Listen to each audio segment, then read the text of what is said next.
channel. Today is a special day kasi dadalawin tayo ng mga kasingkit low budget family and they choose to celebrate something special with us. Kaya naman magluluto tayo ng something special din kasi nga special sila. O diba? Redundant na. Basta special ang araw na ito. So iniziamo a cucinare adesso. Or let's start cooking right now. And ito yung ating mga ingredients. Here's the pasta. Gagamit tayo ngayon ng pasta spaghetti. Yung mantika na panggisa natin. And then yung ating tomato paste. And ang ating seafoods. Meron tayo ditong tahong, hipon, and clams. And yung ating parsley and tomatoes. At bawang, panggisa later.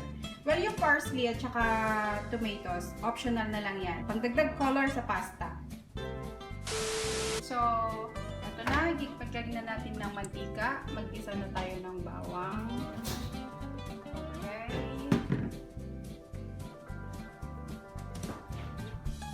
Bawang.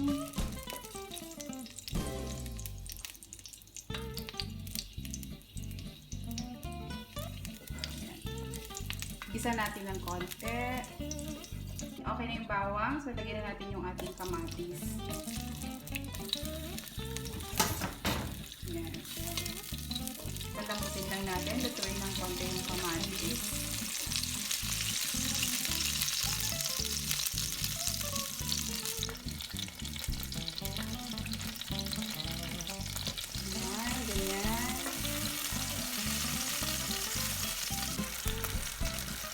So, habang niluluto natin yung ating kamatis, pwede na natin isabay yung ating seafood. Ilalagay ko na yung tahong.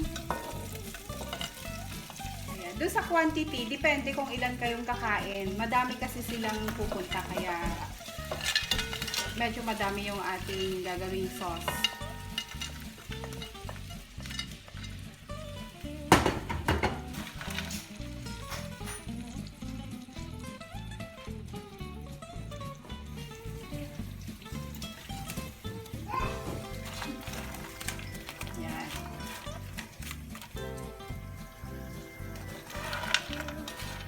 And yung ating clams. Yung ating clams. Ayan. Ilulutuin natin siya ng konti. Igigisa natin. Mga 3 minutes pwede na to. 2 to 3 minutes. Tansyahin nyo na, makikita nyo naman kung luto na. Kahit anong klaseng seafood na meron kayo, pwedeng yun ang gamitin ninyo. Ito yung kasi yung available na meron kami dito, kaya ito yung ginamit namin. Pwedeng squid, or kahit ano na seafood. Ayan.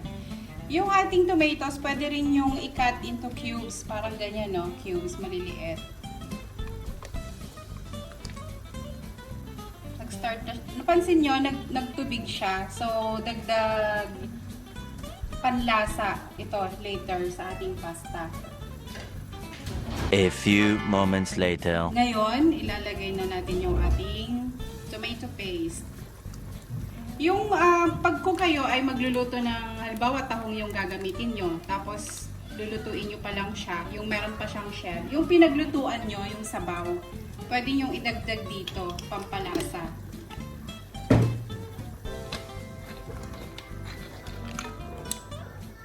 Ayan. Lutuin natin siya ng 5 minutes. 5 minutes lang. Or tansyahin nyo, pag luto na, tikman-tikpan nyo na lang.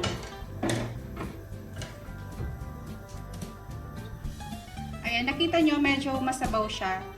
Mamaya, malilesen yung sabaw nito. Parang magki-creamy siya ng kaunti. Ayan mga kasingkit, kumukulo na siya. Lagyan ko konti ng asin. Konti lang kasi later yung pasta natin may asin na. Para hindi maalat. A few moments later. Ayan mga kasingkit, luto na yung ating sauce. So, set aside na natin para sa ating pasta mamaya. Meanwhile, Eto na sila mga kasingkit! Nagulat ako na. Sumingkit? Sumingkit? Hi everybody! Ay. Ilalagay ko na siya ng asin.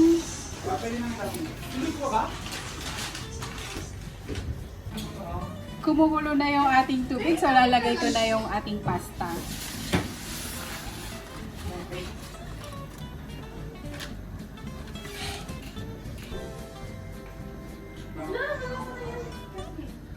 Lulutuin natin to ng 5 minutes. Okay. 5 minutes later. So, eto na mga kasingkit. Al dente na siya, so pwede na to. 5 minutes ko niluto.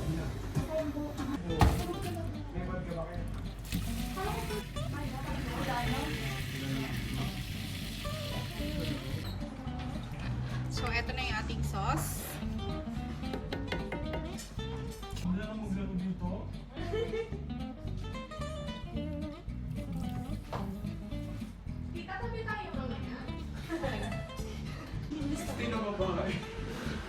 Totoo. Kaya nag-bring galing. 19 yun. Alam mo sino nandun? Ito.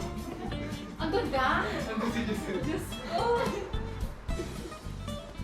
Ayan guys, ang ating pasta, seafood pasta.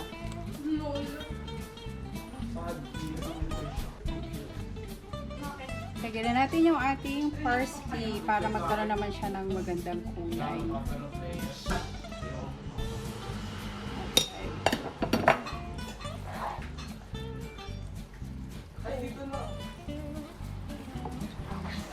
Buo-buo na siya kasi tinatamad akong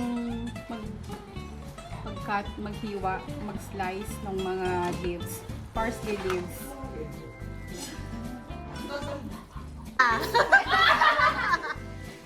Ayan na mga kasingkit!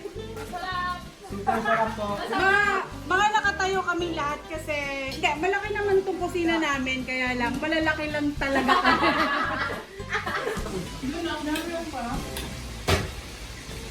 Oo nga. Hindi mo. Doge. So, that's it mga kasingkit. Sana magustuhan nyo ang ating frutti di mare pasta or seafood pasta. Sa mga hindi pa kasingkit, please subscribe now and hit that bell button para ma-update kayo sa mga bago nating videos. Thank you for watching! Please don't forget to like my videos, subscribe to my channel, and also ring that bell button to keep you updated.